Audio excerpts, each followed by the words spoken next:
Hello, everybody. Welcome to the Tuesday night comic book stream here for Fantasy Books and Games. You all know me. I'm Aaron, and my pal Sam will be joining us shortly to join the stream. But I'm going to go ahead and get started without him real quick. I got a huge stack of books to show off, so it's we're gonna. I think I might just try to blast through a couple of the stuff that's in my regular poll because I don't want to spend too much time talking about it, but I do like to highlight them just because I think they're good books. And I like to, I want to put a little shine on the stuff that I like. Hey, and it looks like our buddy Sam is joining us right now. Hello. So welcome, Sam. I got your mic. Oh, You're good to nice. go. Thank Say you. hi to the camera. Hi, everybody. Hi, camera. So real quick, I know I like to start with a good facsimile, but today I just want to briefly mention because I thought this was a little awkward. I put this in a picture. I Okay. was going to show off that we got the new issue of Heavy Metal, and then I went and like double checked and looked, and we didn't. I don't think we got our full shipment. We didn't get heavy metal. So we actually don't have it available for purchase. I mean I don't want to be like a jerk, but like I got my copy. Um, is it possible to turn the sound up? Yes, that is possible. I think that should help.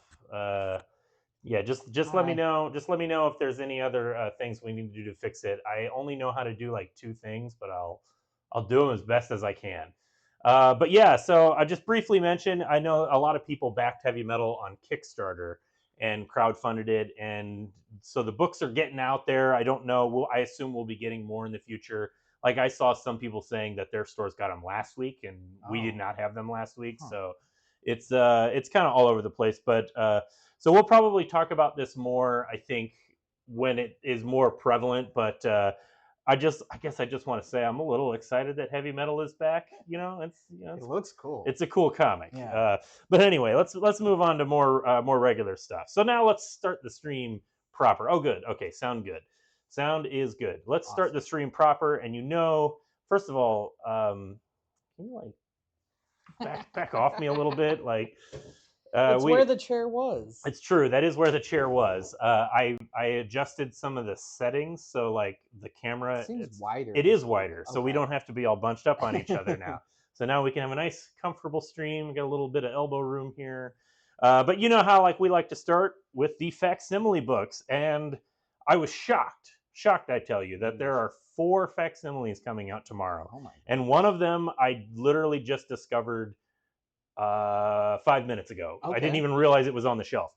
But so first, we'll just briefly mention because this is one of those facsimile series. But Batman, they're reprinting the original. Hush story, Hush! I right? almost Yeah. said Long Halloween. Ooh. But I don't want to I don't want to spend too much time on this, but because it's just coming out every month. But if you're not aware, if you're interested in Hush, DC is reprinting the whole series as facsimile issues, and I think that's kind of neat. You get to see look gummy bears ad. Look at that, beautiful. When was the last time you saw an ad for gummy bears in a DC comic? Not that long ago, but you know what? Classic Jim Lee, Batman.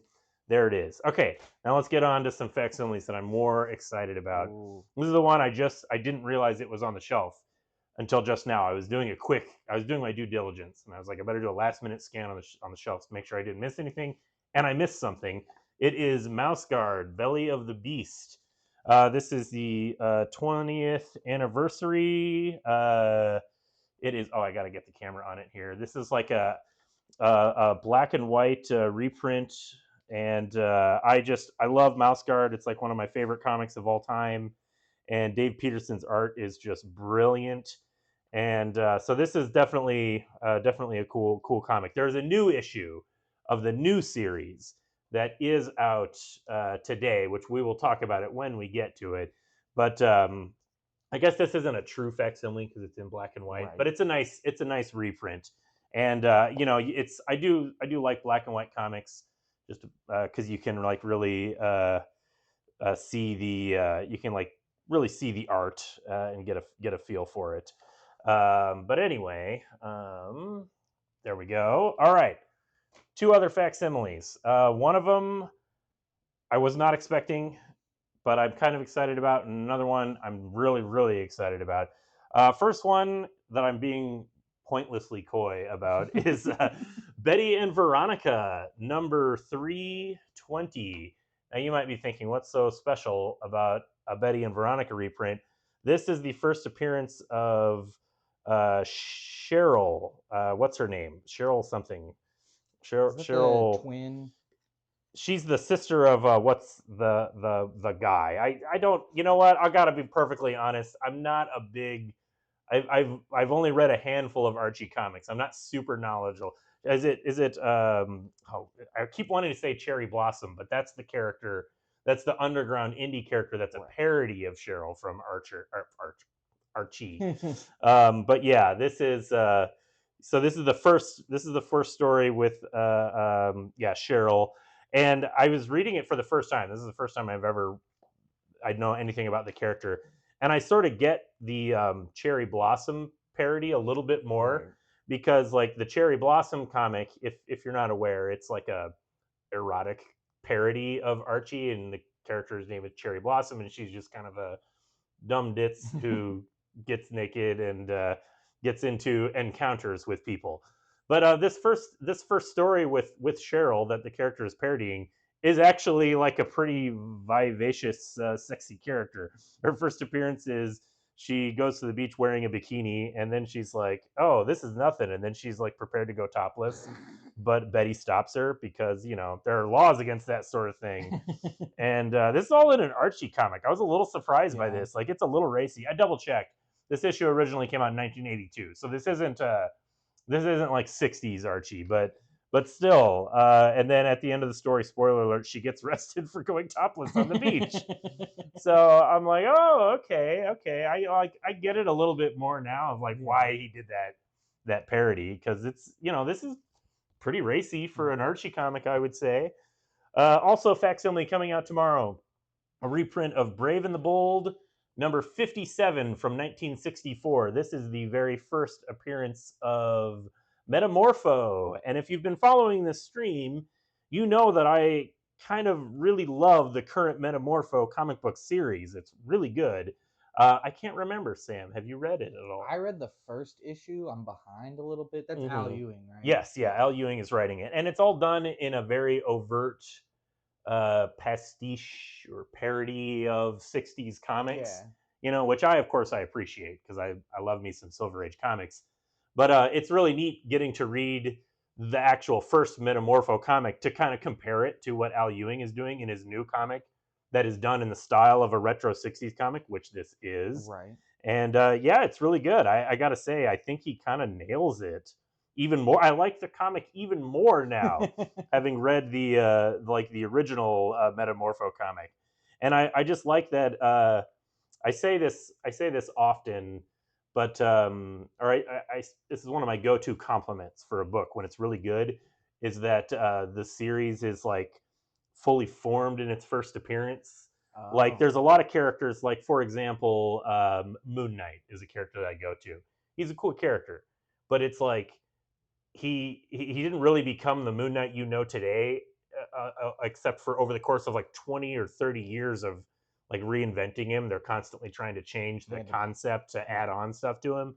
Whereas like something like Metamorpho, it's like right out of the gate, you have all the main cast ready to go. And I really like the setup for a superhero comic. The main character, Metamorpho, he's like this, he's a soldier of fortune, Rex, and he's in love with this pop star, and Sapphire Stag, and her dad is kind of this like not good. He's like, oh, he's actually kind of the antagonist for the series. He's like he would normally be like a mad scientist type character, but he's also a millionaire industrialist who invents things, and he's not like a bad guy, but he's selfish and greedy, and he doesn't want Rex marrying his daughter, so he sends Rex on this mission where he becomes the Metamorpho.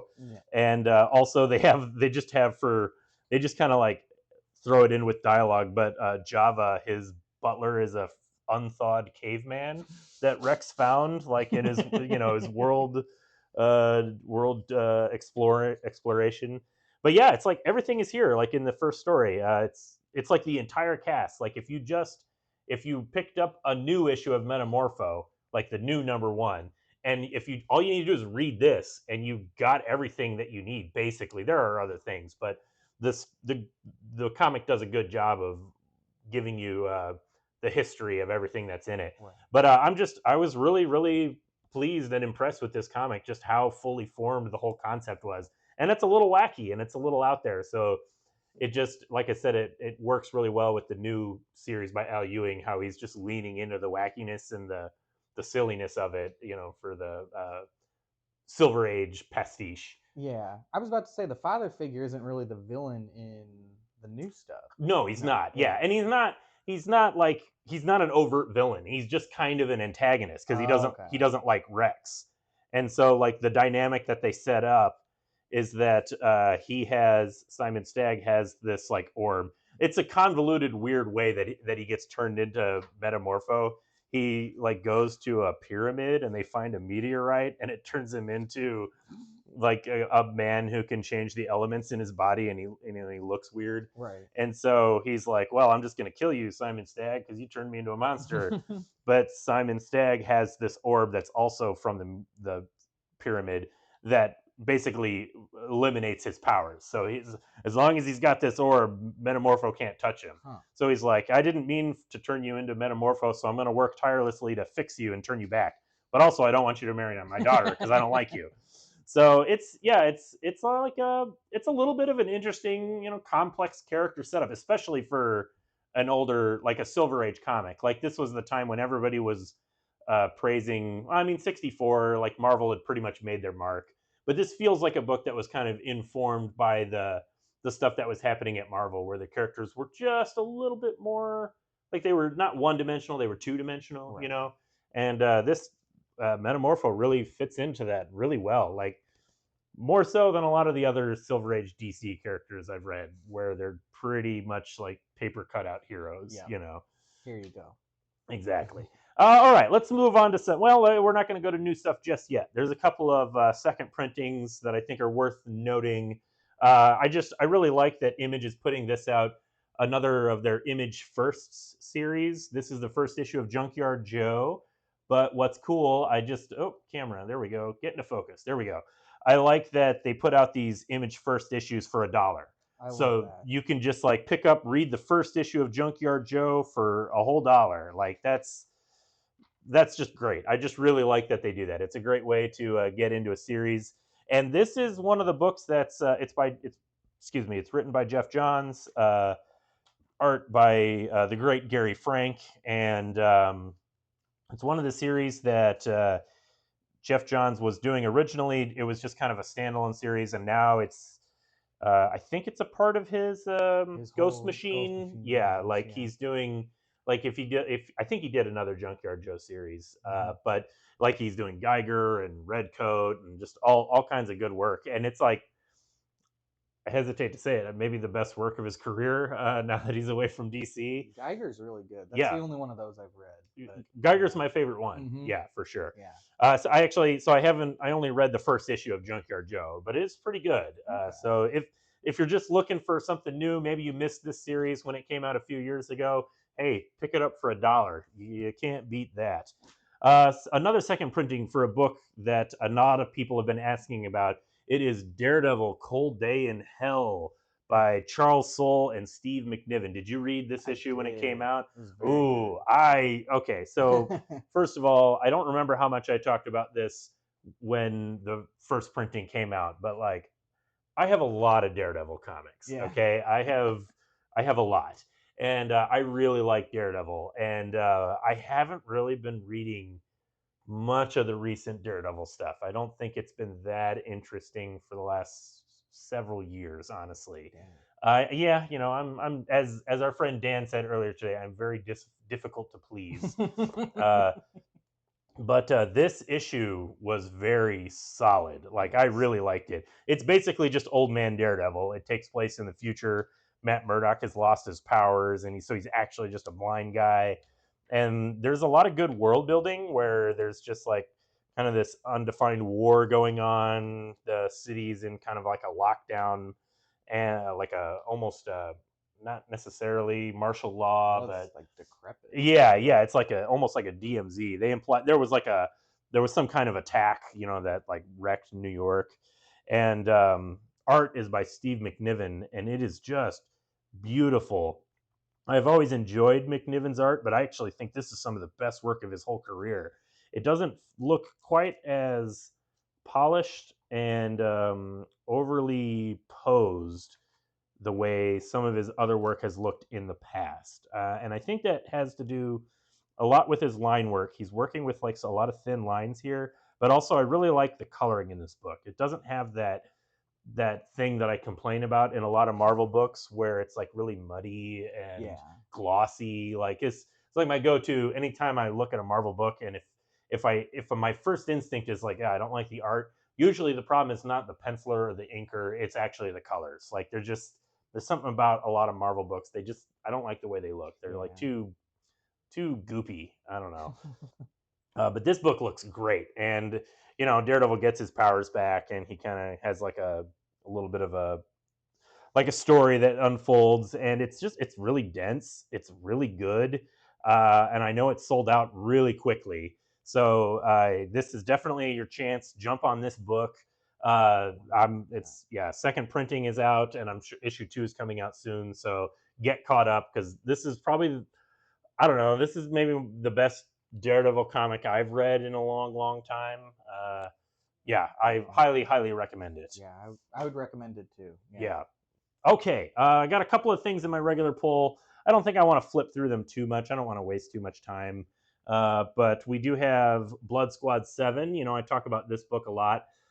This is by Joe Casey, and it's his riff on Youngblood. And I think I've told you about this before, Sam. Yeah, you It's might. like a classic, maybe not a classic Image. Like it's one of those retro books, but it's not stylistically trying to be a 90s Image book. Yeah. It's more like that late 90s, like second wave of Wildstorm, or kind of what was going on. Not really Vertigo per se, but it's definitely reaching for a specific period. But it's kind of trying to fill in the gaps of Youngblood no longer being an Image property. And Oh. so Image has Spawn and Savage Dragon. Wildcats are gone.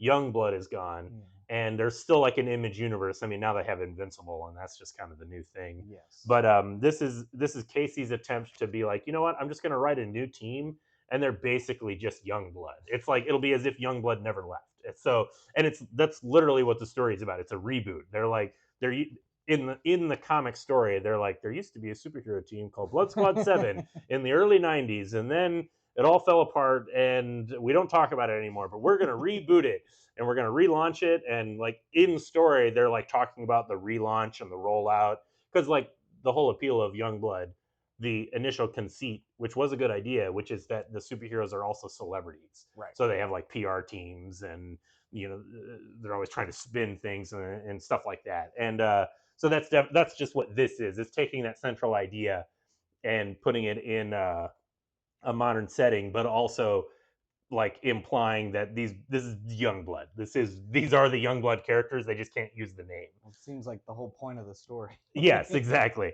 So I will say it's taken them like 7 issues to kind of get to a sense of where the story is going. It feels like it's been 7 issues of build up. Okay. So I'm kind of curious. Like now we're at issue 8 here. I haven't read this issue yet because I was reading some of the other stuff, but I'm curious to see where it goes.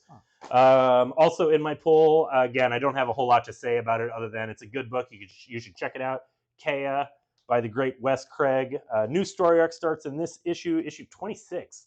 I think I saw in the back of one of the issues that he's planning to try. He's really going to try and go to issue 50.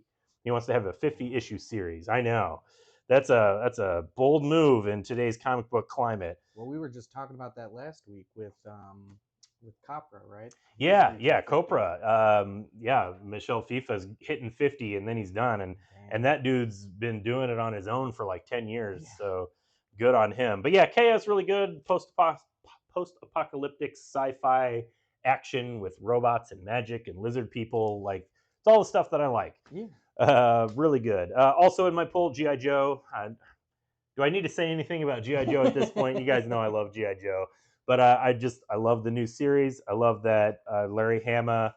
And I'm just gonna a little shot on this opening page here. The art is really strong.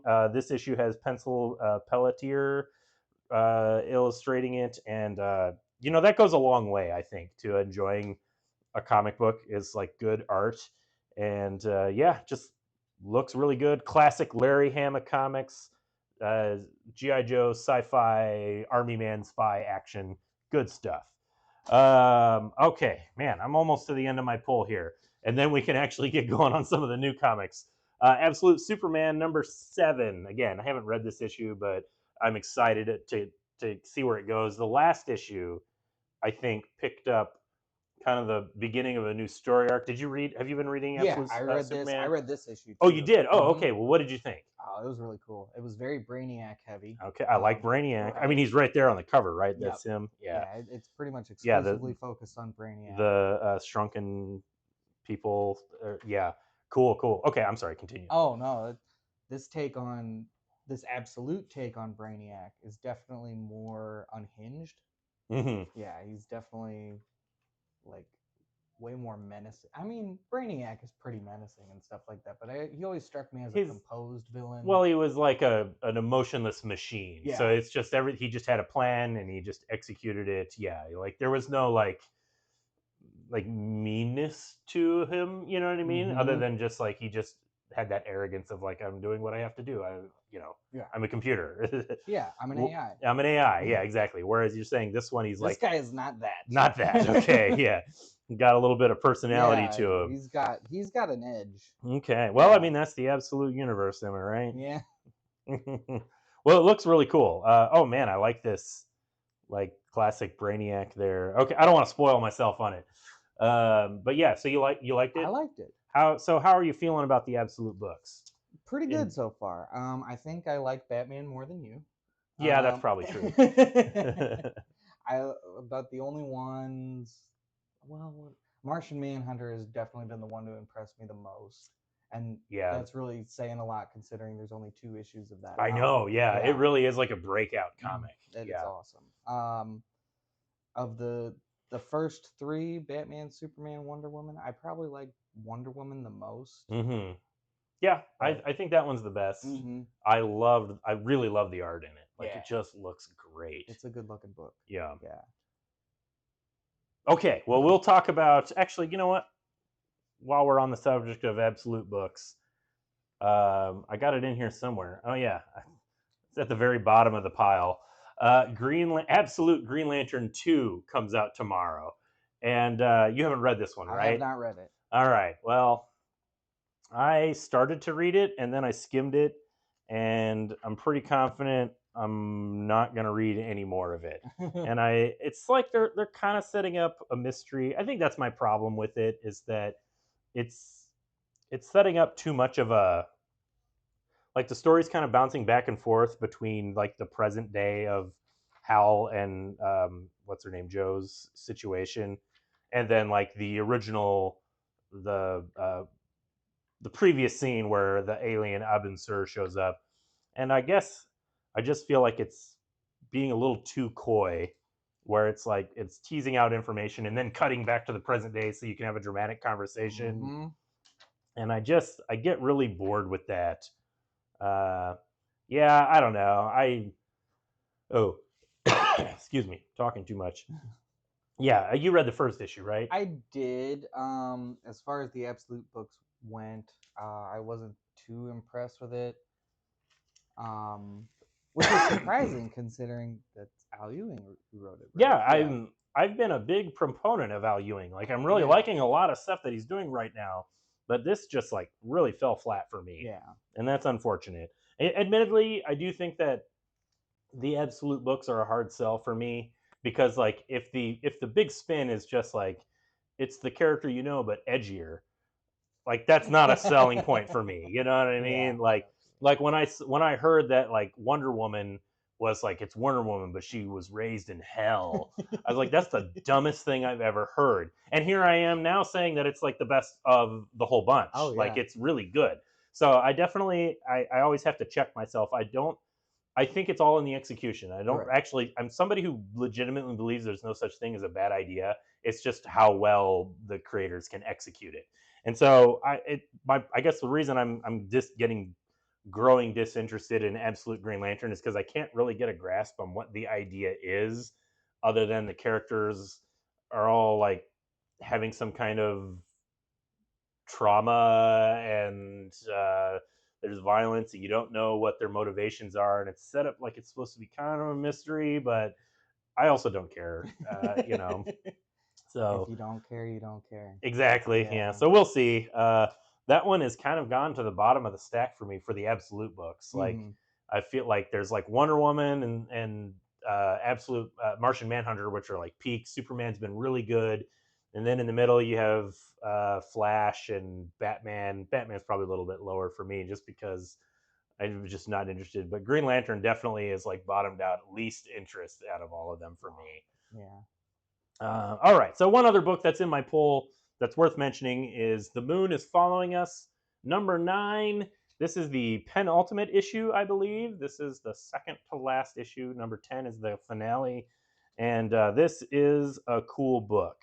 And you know what? I think I might have said something around issue like 5 or 6 where I like Daniel Warren Johnson as a writer. He's a really good writer, but I do think that I think there's a danger of his stories being a little too saturine, perhaps a little too like emotional and feely. Like it's like Uh, it has the Taika Waititi problem. Anyone else's stream glitching where the guys are repeating? Oh, that's are, bad. are I hope it's a glitch and you're not just making a comment about my ability to talk about Absolute Green Lantern, because I probably repeated myself a few times when complaining about that. Also, I think I used the word coy twice so far. Eh, But he- yeah, this like I do think that Daniel Warren Johnson kind of has a problem of being. I think it's a little bit like Taika Waititi, where a lot of his movies like it's like you have like emotional whiplash where it's like really funny and lighthearted, and then all of a sudden it's the most serious and sad thing in the world, and you're supposed to right. feel all this strong emotion. Okay, no glitches for Oprah Smash. Glad to hear it. Just repetitiveness on my part.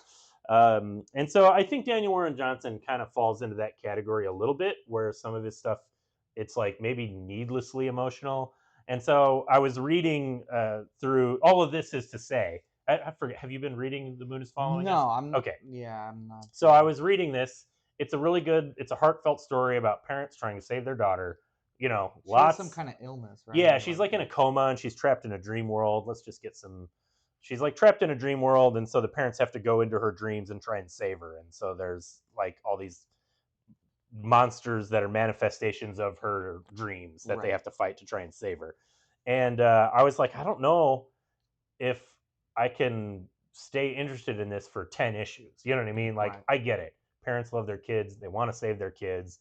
But at a certain point, like, how is this story going to keep going beyond like the initial idea? Well, there was a big plot twist.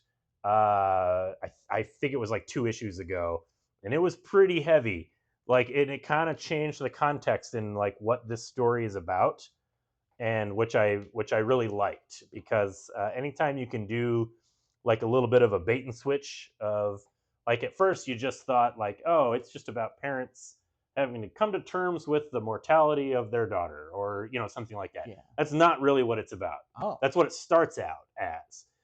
Like it's like oh she's got an illness and they were divorced, and so that's like oh this is going to be them realizing that their daughter's more important than them and And they they gotta have get to they back got to learn to together. cooperate. And no it's not like that. Oh, it's Like not it's like. like it there's like a pretty big I'll just call it a plot twist, just a big revelation that it like I said it does kind of tiptoe in that like super overly emotional, like Oh, it's a okay. huge thing that happens that I did not expect, and I was surprised, not surprised, but it was bold of Daniel Warren Johnson to go there as Oh. overtly as he did, Huh.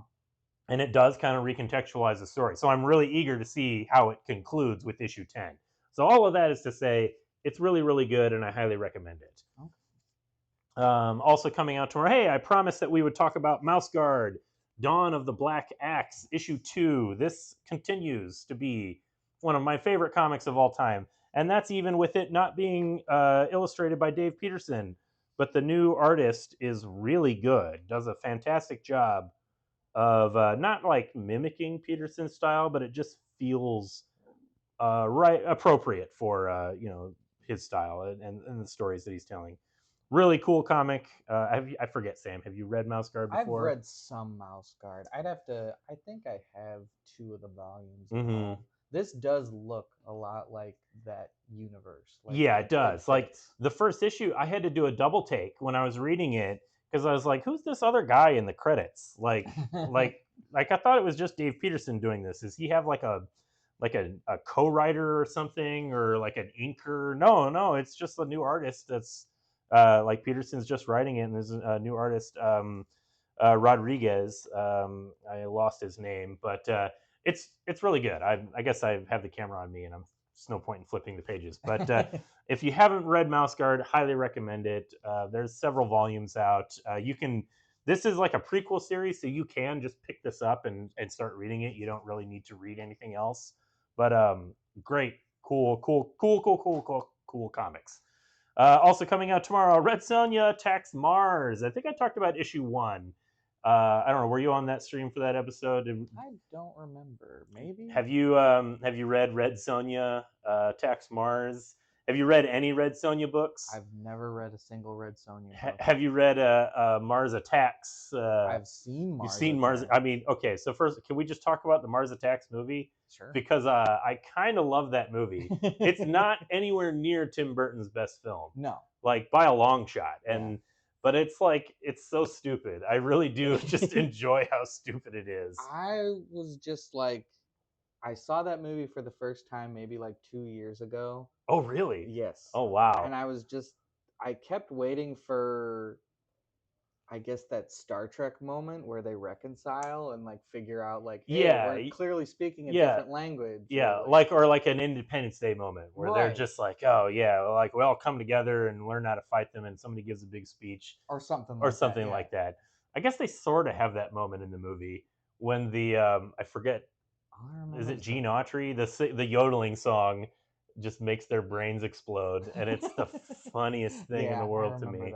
And that movie has my favorite ending, like of almost of any movie, which is Tom Jones emerges from a cave and like a bird lands on his hand, and he just starts singing "It's Not Unusual," like while all these animals are surrounding him. It's beautiful. It's the best ending. Might have to rewatch. I recommend it. I actually rewatched it not too long ago, like last year or something, and it's a good time. It's not great. Like it kind of like it's uneven with its like comedy, and it's like weird in some places. But you know what? It's got a lot of people in it. There's a lot of people in it. Danny DeVito's in it for like a scene just because. Yeah. Oh, spoilers. Yeah. Sorry. Spoil the end of the movie. Spoiler: the Martians kill a lot of people. Pierce Brosnan's in it. Yeah. Jack Black, a young Jack Black, is in it. Really? Yeah, you wouldn't even know. Like I guarantee you, when you first saw the movie, not you, but when normal people first saw the movie back in like '97 or '98, you didn't even know who Jack Black was, but he's in that movie. Huh. Yeah, a lot of people. But anyway, this comic is fun. I like it. I'm not going to pretend it's like a great comic or anything, but they are just playing with the absurdity of the premise. It's actually a sequel to Mars Attacks Red Sonja, which is a series that I didn't even read all the way through. It's fine, but this one I will say it stood out to me because it's written by Jay Stevens, who wrote. I thought I would remember the name by now. I couldn't remember it the last time we talked about this. Jay Stevens. Jay Stevens, he's a writer, and he wrote that that horror comic that came out. That's like the art style is all done in the style of the old Harveys, like Casper the Friendly Ghost, but it's like actual horror, like with gore and stuff, and it's it's charming because it's the juxtaposition of this like cutesy art style with like disembodied guts and stuff like that.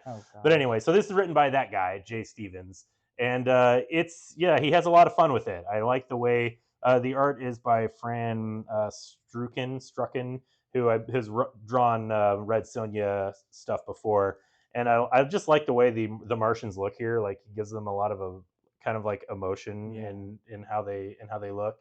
But yeah, so it's you know what, it's a perfectly fine comic, but it's, you know, and I guess I feel the need to say that I like this because exactly. Because like I saw that this was coming out, and then at the same time they're releasing Red Sonja versus Army of Darkness, and we talked about the Army of Darkness issue like last week, and it really didn't do anything for me. And that's the comic that I should love, because I love Army of Darkness. I love Ash. I love Evil Dead. I love all of it. And I read that, and I was just like, just. And it was written by Tim Seeley, who's like doing a lot of stuff right now, but it just, you know, just kind of washed over me and no reaction. Whereas like this, you know, it got like a mild chuckle, which is more than the Army of Darkness comic got. So I'm sticking up for Red Sonja Attacks Mars. Plus, they're going all in on the kitschiness, and each issue comes with a card of the cover that you can see here. Because, you know, oh my gosh, camera. What is going on? Turn it off and on again. Boom. Come on, get into focus. There we go. Yeah, you can see the card. Because, you know, of course, Mars Attacks was originally a card series. So, you know, it's just. And the covers are by, what's his name? Linzer. And he's done Red Sonja covers for like a decade now. And yeah, they're pretty fun. They're pretty, you know, silly. So yeah, you know what? If you like just kind of like silly, kind of trashy stuff, I recommend Red Sonja Attacks Mars. All right. Also of note, I don't have a lot to say about it, but I want to let you know that it's coming out tomorrow. Star Wars #1. You didn't really think Disney was going to keep the Star Wars series canceled for too long, did you? Like no, there's a new Star Wars series coming out. It's written by its art is by Phil Noto. I didn't catch the writer's name. Sakura. But I skimmed this. Phil Noto is like a good artist, but I don't always love his art. Sometimes it looks a little too like computer rendered for me. But you know, it kind of works when you're working on like a licensed comic like this, where the characters need to look like the actors, and it's like he can really nail that. One thing that I will note, I don't want to flip through the whole issue because I don't want to spoil anything, but as I did, like, here's the double page spread of a Star Destroyer and X-Wings fighting it, and it looks cool and everything. As I was flipping through this issue, I was like I like had to do a count, because there's like 4 full page spreads, and then also the double page spread. So there's like it opens with like this full page, and then there's like 3 other full pages of art, and then also there's that double page spread. And I was like taken aback a little bit, because I'm like, wow, when was the last time I saw a comic that had more than like 2 of those? You know what I mean? It's like I was getting flashbacks to reading like Brian Michael Bendis comic from 2007 or something. There was does Spock make an appearance? Has he ever been a Star Wars Star Trek crossover? You know what? No, I don't believe there ever has been. And I say that I doubt there ever will be one, but you know what? In this day and age where like multiverses is everything, and there have been stranger crossovers that I never would have expected. So, you know what? I won't rule it out, but also Disney is pretty tight, I think, with their. Also, what would they do? Like... That's the problem. You're right. Yeah, what would they do? Like, you know, I don't know. I don't know. I'll be honest. I do not care about seeing a Star Trek Star Wars crossover. It would be weird. Star Wars has kind of been dead to me for a long time anyway. It's Star Trek getting close, but no, I've not enjoyed the new series like at all. See, it's all new to me. It's like, okay, yeah. So I mean, I love the original stuff. Like I can watch the original series and Next Gen, and Deep Space Nine is my favorite. My favorite. But but I just, you know, the new series, no thanks. But anyway, I guess we don't really need to talk about Star Trek while we're talking about a Star Wars comic that I didn't even read. Yeah. But new Star Wars. The economy of pages in that is pretty interesting. That's what stood out to me the most, was the economy of pages, and maybe that's just, I don't know. It did stand out to me. Also, I coincidentally am wearing a Star Wars comic book shirt right now. Oh. I did not plan this, but I am wearing my. This is like all these are all panels and art from the original Marvel Star Wars series. A Star Wars fantasy books and games crossover. That's right. Yeah. But all right. So let's move on. Did you see this one? Did you know this was Blood coming and out? Thunder. No. Blood and Thunder. So this is a new Image book from Robert Kirkman. Oh. And I was like, oh, new Robert Kirkman book. I should probably check that out. And then I noticed that there's like 3 other credits on here. And I opened it up and I'm like, okay, it's written by Benito Serrano and art is by E.J. Su. Benito Serrano has written some other stuff for Kirkman. I think he did. Oh man, I'm blanking on what he's done, but he's worked with Kirkman before. But I was looking at this and I'm like, wait a minute, what did Kirkman do? It's like, oh, okay, it was created by Kirkman and everybody else. So this is like a thing where like Kirkman had an idea, but he didn't have time to write it, so he just like had somebody else do it. And I didn't read the whole thing. I kind of skimmed it. It looks neat. I think the art is pretty solid. The story, I like that it's like an alien world, kind of like sci-fi, a mix of like almost very Star Warsian actually. Just coincidentally, after we talked about Star Wars, just the main character is a bounty hunter and she has a talking gun. Oh, nice. And it's like, yeah, it was good, but also felt like a little boilerplate. So I was I was flipping through it and I was kind of skimming it and reading some scenes, and I was like waiting for like the twist on the setup, and it never really came. Just like, oh, it's just about a bounty hunter in a Star Wars-ish world. Right. I mean, okay.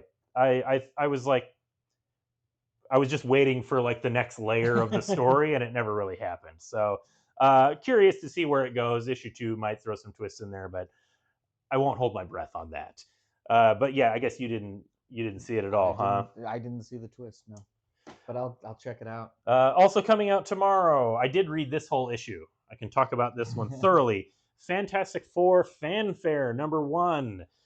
This one got my attention because I am a big Fantastic Four fan, even though I have not been following the current series. Even though several people have recommended it to me, I'm just not totally into it.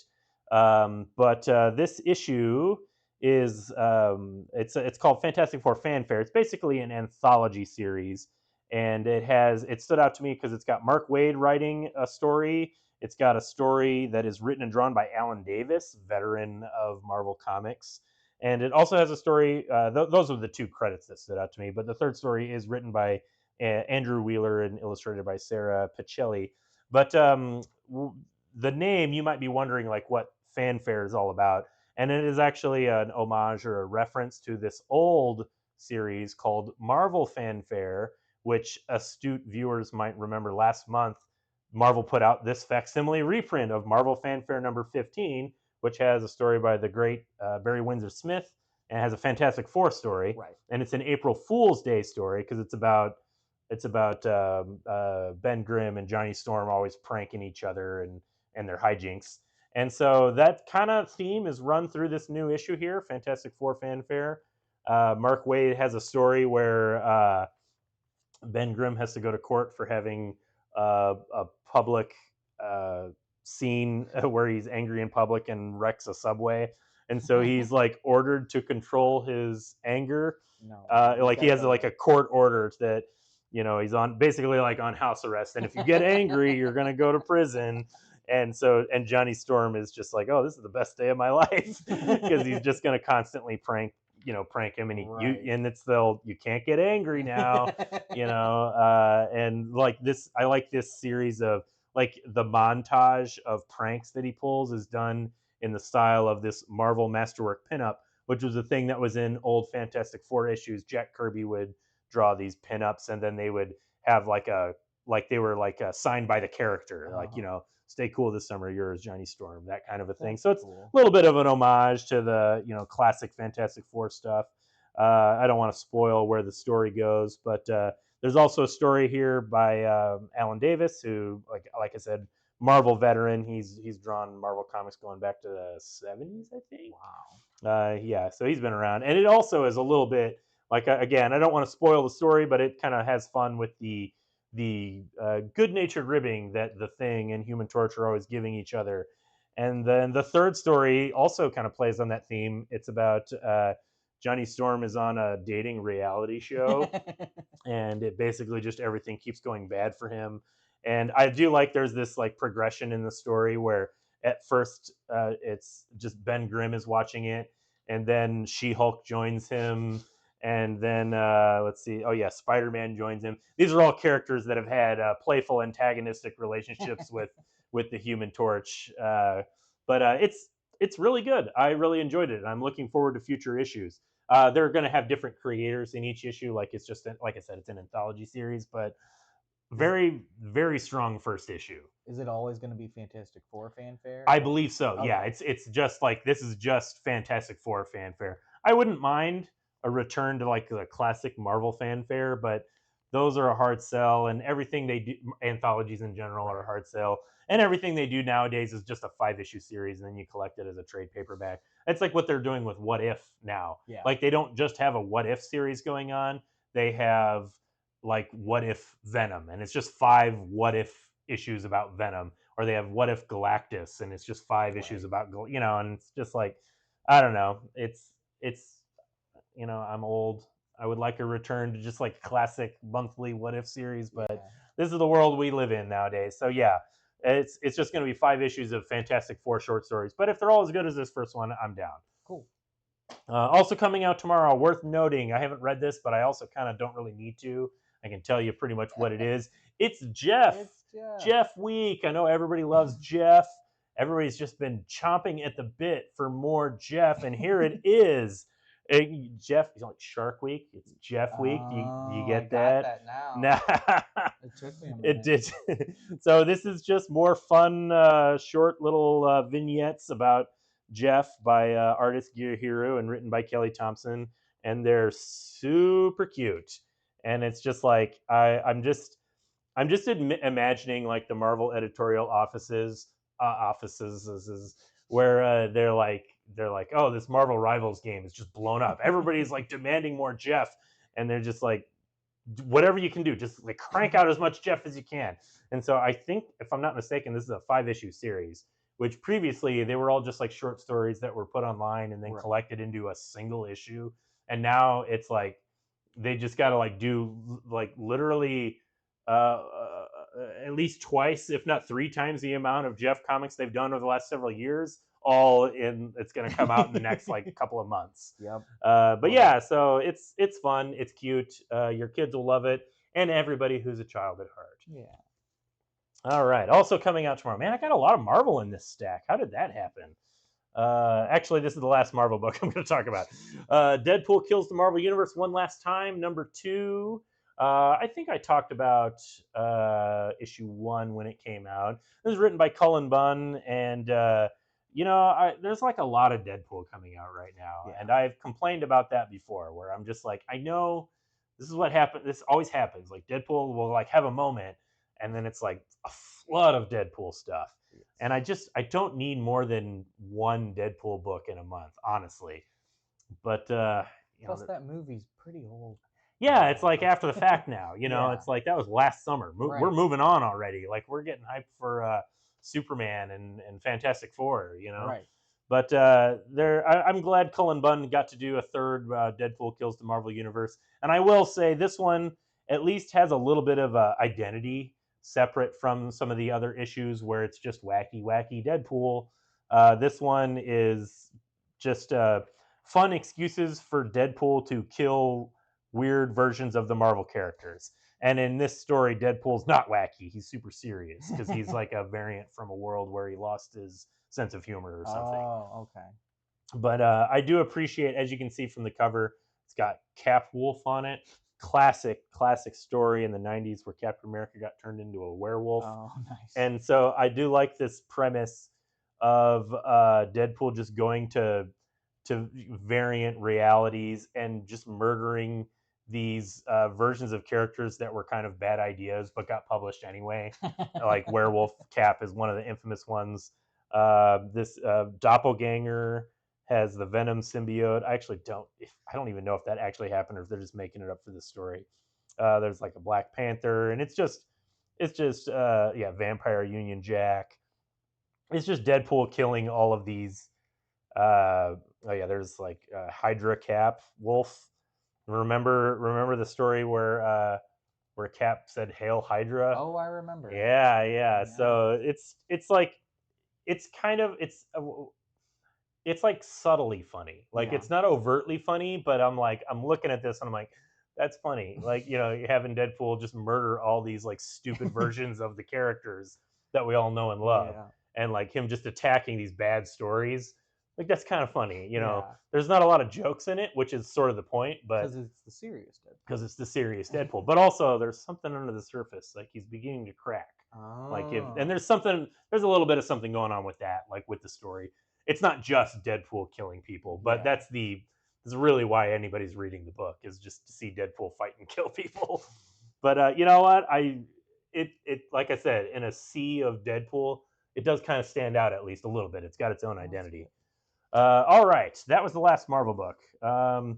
Sam, what? I forgot you have a stack of comics to talk about. I have a stack of comics that I can talk about. All right, well let's talk about a few of them, because we're actually running out of time almost. Oh my goodness. Okay, so tomorrow comes out our Black Canary Best of the Best #6 comes out. Yeah, I'll put this under the camera. Yeah. It was a good run. I thought the premise was a little shaky. Black Canary has to basically fight in this contest of champions against Lady Shiva, and each issue is a round in that fight, as well as like cutting to previous discussions with Vandal Savage, her mom. Most of it's about her mom, and then also Ollie. But yeah, the premise is basically she's got to fight until the 6th round and then go down. And classic, take a dive. If she meets all of those conditions, Vandal Savage will help her cure her mother's cancer. So that premise doesn't do a whole lot for me. Yeah. But it is a really good character study. Okay. We were talking about this a little bit earlier. That's like that's like a Tom King thing, where I'm just like, I can't, a lot of times with his stories, I just can't get over like the premise. Like it's trying too hard to be too serious. Right. But I will say, so like I wasn't interested in reading this book because I'm not a big Tom King fan. Right. I am a huge Ryan Sook fan, who's illustrating this, and it looks great. Like it looks really good. He's a great artist. Like even just these pages of characters sitting here and talking to each other, like he gives them so much like personality and facial expressions in their posing. Like it's a good range of emotion. Yeah.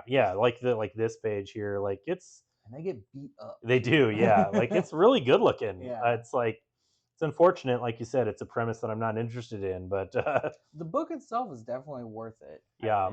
Okay. Yeah. So you give it a recommendation. I give it a thumbs all right. up. Sam recommends it. All right. What else you got, Sam? I got Captain Planet. Ooh, Captain Planet. He's a hero. Gonna take pollution down to 0. Got it. Yeah, I don't remember the rest though. Hey, you remember more than I did. He has a beard now. Oh, that's how you know he's like Captain Man now. He's like Senior Planet. So I saw this on the shelf and I thought I should maybe flip through that to show it off for the stream, because people are going to be interested in it. But then I thought, oh, that's right. I don't care about Captain Planet at all. Not at all? Not at all. Even as a kid, I did not care about Captain Planet. Man, I thought Captain Planet was pretty cool. Yeah? Yeah, as a kid. Yeah? You liked all the rings? Yeah. And yeah? Did I have one of the rings? Oh my gosh. Which one was it? Heart. It was not Heart. It was either Earth or Fire. Okay. I mean, those were the two cool ones. Yeah. So did you read this? I did. What did you think? It was okay. As a Captain Planet fan, you thought it was okay? Yeah, I thought it was all right. It was definitely a first issue. Yeah, did its job. It did its job. The bad guys are after Gaia. Of course, yeah. And this is like the first time that all the main characters get their rings too, as you can see them floating. Oh yeah, okay. Yeah. So is this like is this like a reinvent, not a reinvention, but is this like a new, it's a fresh restart? That's what I'm looking for, like a fresh interpretation of Captain Planet. As far as I in the can present tell, day. yeah. Present day, I think Okay. is a given. Sure. Just from what I remember seeing, yeah, it was a present day relaunch. You know, But it's not like in the continuity of the cartoon or anything like I that. don't think so. I don't think there were any mentions of having to remember stuff from the previous cartoon or anything like that. There wasn't any moment where like, do you ever watch the Captain Planet? I think it was one of the movies where Hitler's in it, and he like scowls at Captain Planet, and Captain Planet is weakened just by Hitler's sheer hatred. Wait, first of all, there's a Captain Planet movie. Like this is I think news it's to a me. movie. I don't Like a it's TV an movie. animated Okay, movie. it's Yeah, animated. yeah. Okay, and Hitler's in it. And Hitler's in it. Hitler's the villain. I mean, Yeah. he's you don't get much more evil than Hitler, I suppose. No. Wow. No, I've never seen that, but now I really want to. Yeah.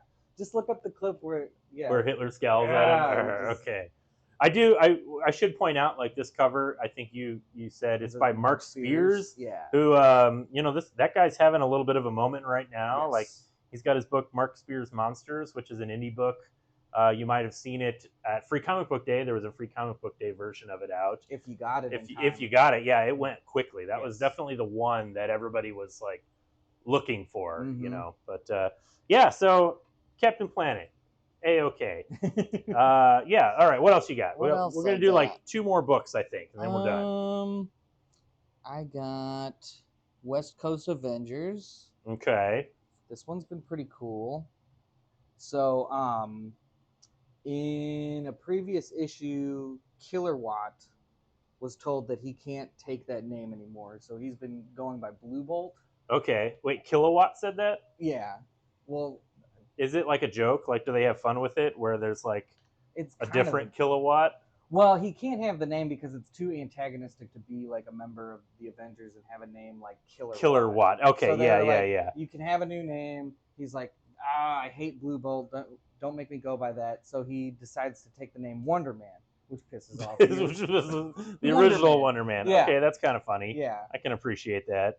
The big plot in this series right now is there's a subsect of Ultron.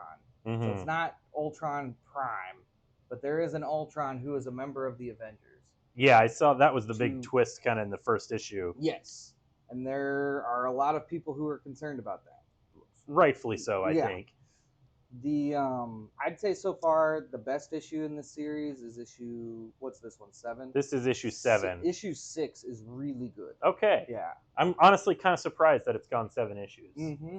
Just because I figured it would be one of those like 5 issues and then we're out of here. Canceling yeah. So that's good. But you've been enjoying it? Yeah, I have. Okay, good. We're gonna do one more comic really quick. I didn't mean to cut you off there, Sam. Good. We got one more issue that I do want to talk about because I read it and I really liked it. It is Los Monstruos. I hope I'm pronouncing that correctly. And the high concept for this issue is really, really, really simple. It's a private eye, but he's a werewolf. Boom, that's it. It's and the art is really good. So this is art is by Jesus Marino. It's written by James Robinson, who is veteran of the comic book industry. He did Starman back in the 90s. Like guy's been writing comics for a long time. And art is really good, and it's just he's a detective who's a werewolf in Monster City. And so like the story opens like all detective novels do, where he's on the case and he's chasing down a perp who's a gill man, and he kidnapped you can see the cage. Did I miss it? Oh yeah, he's got a little tiny bat in a cage that he kidnapped, and it's a bat boy. It's like a little vampire kid that he's hired to save. And then like he gets a new. It's just like I hate to say this so dismissively, but it's very good at being a by the numbers detective story. Oh. But the twist is that it takes place in Los Monstruos, which is a big city full of monster people. And there's a little bit of lore where they set up like monsters exist in this world, and so in order to make peace, all the monsters decided to just live in this city, and they don't go out of the city, and humans aren't allowed in it. So like humans exist in the rest of the world, and all the monsters just kind of do their thing in this monster city. Wow. And it's just like this human hires him to find. It's like he's like, oh, I had this old girlfriend who got turned into a vampire, and now I'm old and she's still just like a young girl, and I just want to say goodbye before I die. Can you find her? And he's like, okay, I'll go find her. And he's an ex-cop who, he's got his problem. It's like all the detective tropes. Like the cops don't like him. He's been kicked off the force. He's got his bad habits. He's a werewolf. Like classic detective stuff. So I really liked this issue. It's a lot of fun. I love Private Eye classic detective stuff, but you throw in the little twist of it just being monsters, and it's a lot of fun. So that's probably my pick of the week as far as new stuff goes. All right, that's it for us today, man. We went kind of long. I didn't even talk about some of the issues I had in my stack, but were they all good? They were all okay. What did I? Free Planet comes out tomorrow. I'll talk about this really briefly because I told you this already. I went to read this because I'm like, okay, indie book from Image. The art looks really good, and then I opened up this first page and I was like, wow, that is a lot of tiny text, and it just goes on like that. Like it looks really good, but this text is tiny, and I don't have time to read that, and so I didn't. I might pick it up later, but yeah, I didn't read it, but it looks good. Also, Adventure Time #2 comes out. I like Adventure Time. That's a fun comic. Too, yeah. And this will be like a little bit of a tease. Resurrection Man Quantum Karma 2 comes out tomorrow. I didn't read issue 1 when it came out. I kind of just like skipped over it because it was a week where there was a lot of stuff like this week. Yeah. And so after the fact, I read issue 1. I loved it. So I'm really excited for issue 2, but we're not going to talk about it. We'll save it when issue 3 comes out. Maybe I'll talk about it. All right, everybody, we're done for the night. We'll see you all next week. Thanks for watching, and we'll come on down to Fantasy Books and Games, buy some comic books, and talk to us, and all that good jazz. Yeah. All right, see ya. Bye.